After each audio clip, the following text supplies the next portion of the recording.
Bonjour, aujourd'hui on fait le résumé comme on a fait les semaines dernières sur le commentaire de l'Évangile de dimanche dernier qui était le 5e dimanche de Pâques. On part avec une interpellation assez forte de Saint Jean dans la deuxième lecture. Petits enfants, n'aimons pas en parole ni par des discours, mais par des actes et en vérité.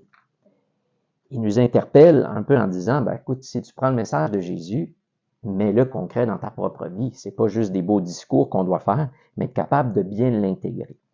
Une des choses à intégrer, c'est ce dont Jésus parle aussi, c'est la relation avec Dieu. Combien c'est important. Le Dieu qu'on connaît, c'est le Dieu qui souhaite créer une intimité, une relation entre lui et nous.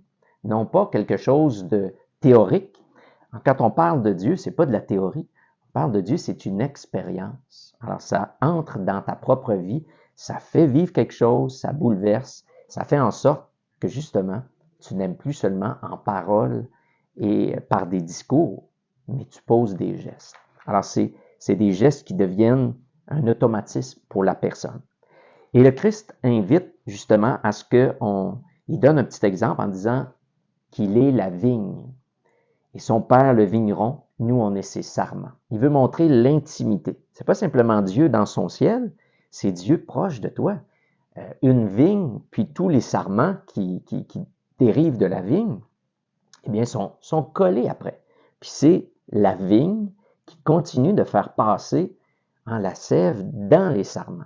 Donc, le Christ vient dire, attention, réalisez que vous êtes connecté à moi.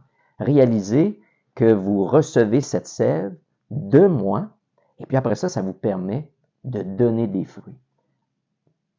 C'est la gloire de mon Père, c'est que vous portiez beaucoup de fruits. C'est extraordinaire. Dieu vient dire, je souhaite que dans ta vie, tu produises du fruit. Je souhaite pas que ta vie soit sec, je souhaite pas que ta vie soit n'importe comment, mais qu'elle produise du fruit. Donc, on peut croire en Dieu, puis le diluer. Je donnais l'exemple dimanche, de dire, c'est comme une coupe de vin. Tu goûtes à la coupe, tu trouves que le vin est excellent, tu aimes le goût, tu profites du cépage, tu profites de la macération, combien de temps il a été en fût de chêne. Puis là, si tu te mets à ajouter de l'eau, ça va goûter le vin, ça va te rappeler certaines arômes, mais de moins en moins.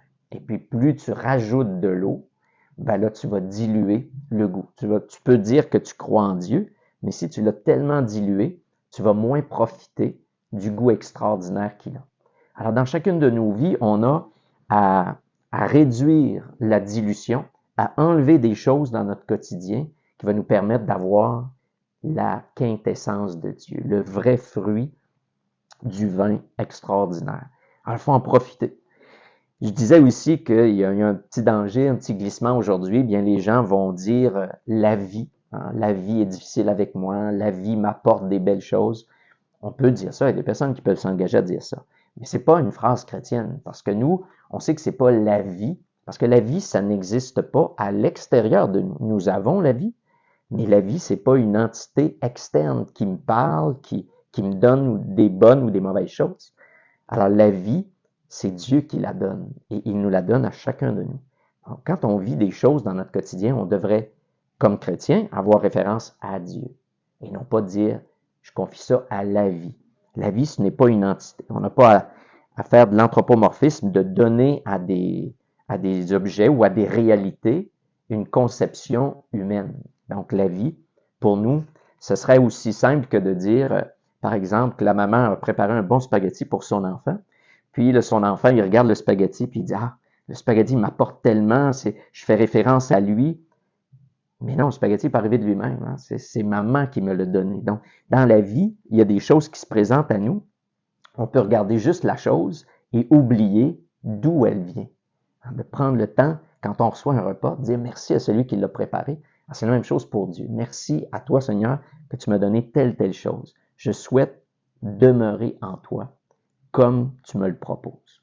Alors, je vous invite cette semaine à reméditer le texte de la parole de Dieu de Saint Jean, chapitre 15, versets 1 à 8, et vivez de plus en plus cette beauté, ce vin précieux que vous goûtez sans le diluer. Bonne semaine à vous.